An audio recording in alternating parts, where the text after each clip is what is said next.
Naglabas ng statement ng Office of the Vice President tungkol sa suspension ni Kiko Barsaga. Kung babasahin mo, parang political persecution ang nangyari. Para bang sinuspend siya dahil kritiko siya ng administrasyon. Pero yun ba ang totoo? Hindi, no? Absolutely not. Let's be clear. Barsaga was not suspended because he spoke uncomfortable truths. He was suspended dahil nakakahiya, inappropriate, and unethical ang mga social media posts niya.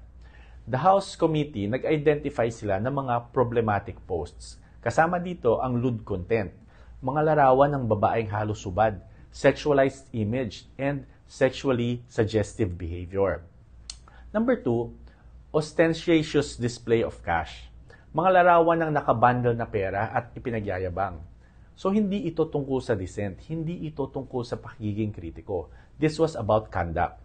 This was about ethics. This was about standards expected from public servants. Kung ordinaryong empleyado nga, yung private company nag-post ng ganyan, baka tanggal na kagad. Paano pa kaya yung isang halal ng bayan? Ang statement ng OVP is meant to mislead the public and distort the reason behind a disciplinary action. Pinapalabas nila na suspend si Barsaga dahil kritiko siya. Ginagawa nilang parang political persecution. Kahit ang totoo, klarong ethics violation ang dahilan, hindi politika. The OVP should have stayed out of this. Internal disciplinary matter ito ng House of Representatives.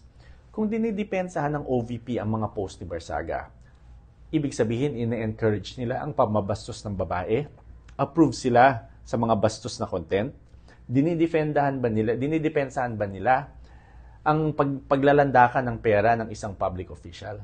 Yan ba ang message ng OVP?